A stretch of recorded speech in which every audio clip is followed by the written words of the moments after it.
Hello, welcome back to Uncle Al's Barbecue. Today I'm going to make some fried fish, and this is tilapia. I've already rinsed it off, make sure it's all cleaned off and everything, and I'm just going to pat dry it. And that's all there is to do to that. So, this is going to be a simple recipe. We're going to use some cornmeal, and we're going to be cooking this Southern style. If you've ever had fried catfish or anything like that, well, that's what I'm going to do. So, for my seasonings, I always use the same stuff. I'll use me a half a tablespoon of garlic powder, a half a tablespoon of onion powder, and I'll use a full tablespoon of salt.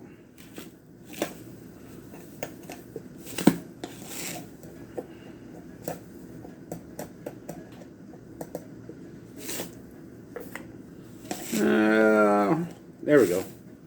And a full tablespoon of coarse pepper.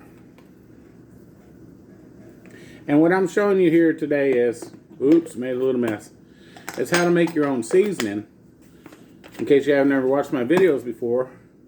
Paprika also goes with fish, but today I just want to taste the fish and keep it kind of natural. So you put all your stuff into an empty shaker, and this is your seasoning. Okay? And you mix it all up, and you take your seasoning, and then you dump it in your cornmeal. And mix it around, okay? That might be off camera, but you dump it in your cornmeal, and then you just keep the slightest amount to season on your fish. Alright? Just the slightest amount. And fish is so thin and cooks so fast that it's unbelievable. So,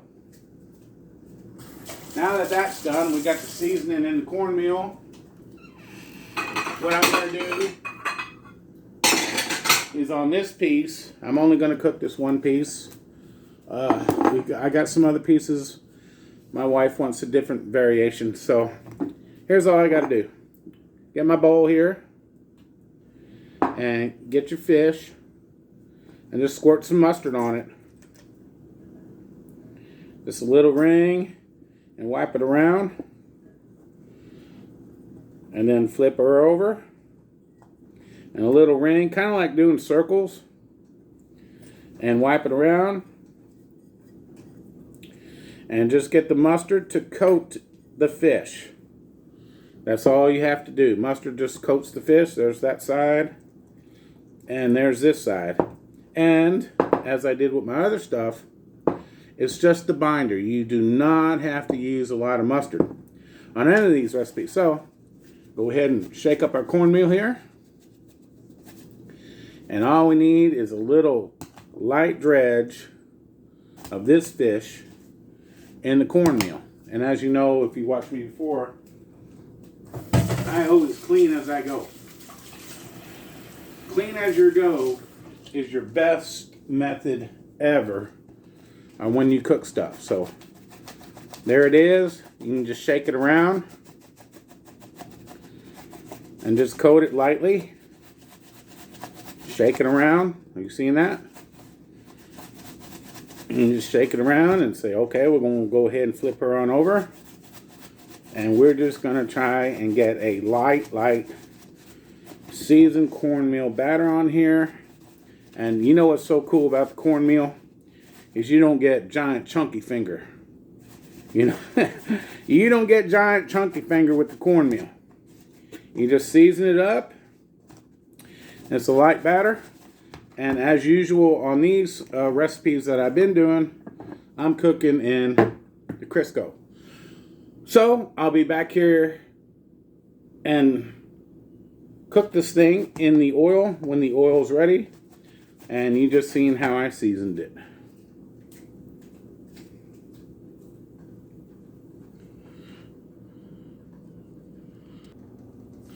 Alright, let's check our temperature. Out there in that pan there in the top there. A little bit high, almost near the 400. A lot of fish. A lot of fish do 400. I like 350, but fish is a flash fry. So let's put it in there and drop the temperature. So it's only going to take a couple minutes, literally. Let's put this old fish on in here and let her cook. And there we go. Woo! Looking good, looking good, looking good.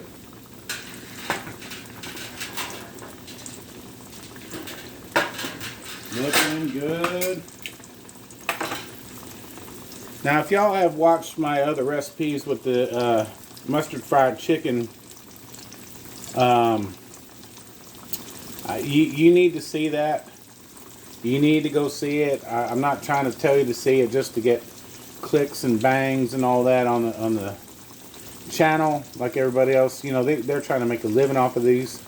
But that mustard fried chicken, I'm telling you right now, that recipe is just fantastic. I've had other people ask me to make more for it, so I did. And then I made a mustard fried pork chop. Just talking to my wife about it. I said, well, let's try that.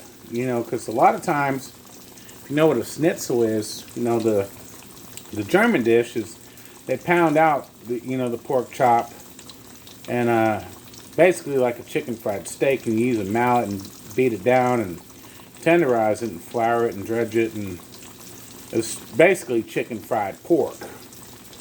So I guess to give you a little history lesson of where chicken fried steak came from, well, it came from the cattle trail, and the Europeans were on the cattle trail, and they missed their foods from their homeland, and of course cows are going to die on the trail, and they're going to eat a few of them. So they got out there and they had flour and all that, and they pounded it out. Ooh, see, that fish broke.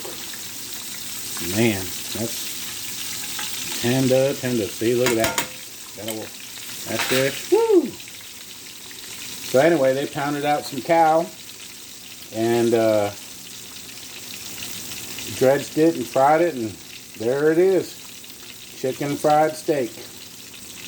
And my understanding is it was the German cattlemen, which up here in Texas where I live, there is a place called Munster, and it is kind of a German town.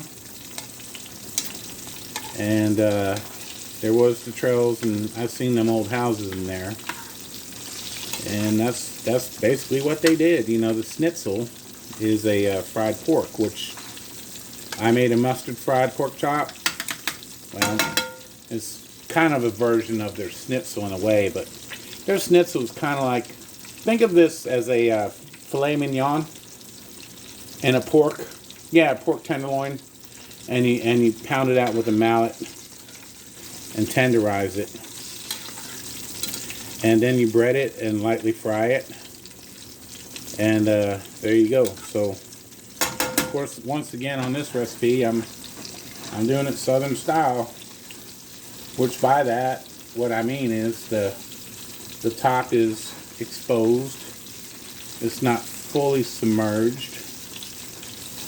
And rule of thumb is, when the bubbles slow down, the water has evaporated, and then it's done. So we're getting there now. You see this piece is floating, so I'm going to pull that piece off. I did not realize this. This is tilapia, by the way. I like pollock. I eat tilapia too. And I did not realize the tenderness of the fish is very, very light. I've cooked cod before and made beer batter cod, so if I cannot break this and flip it one more time, there we go, look at that.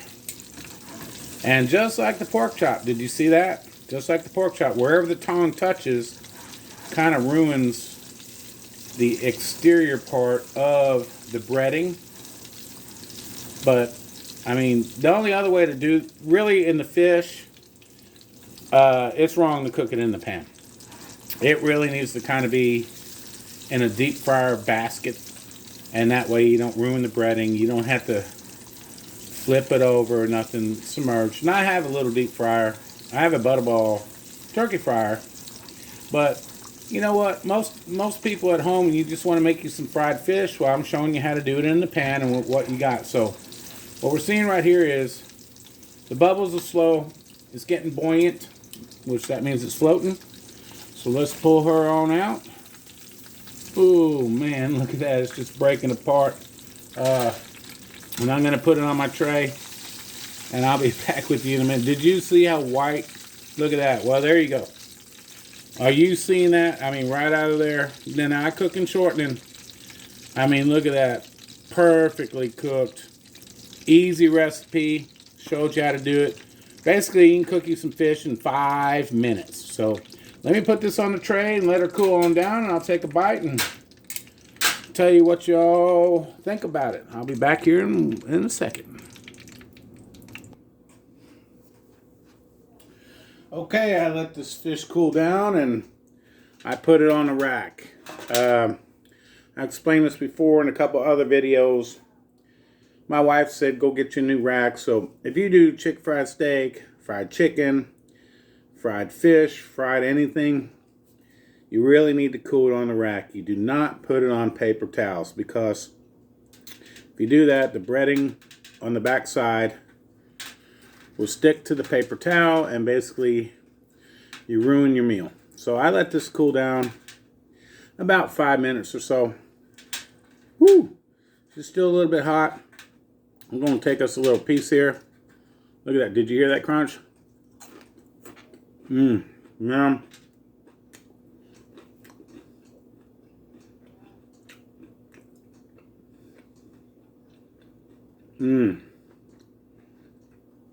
That is just a beautiful, simple fried fish recipe. You taste the fish, the seasoning's not overpowering, the breading's not so big and crunchy where you miss stuff. It's just a light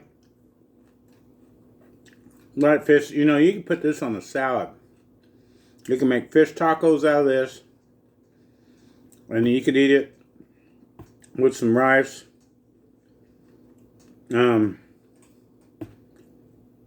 The mustard is not overbearing at all. It's perfectly cooked. I mean, it's just flaky, falling apart.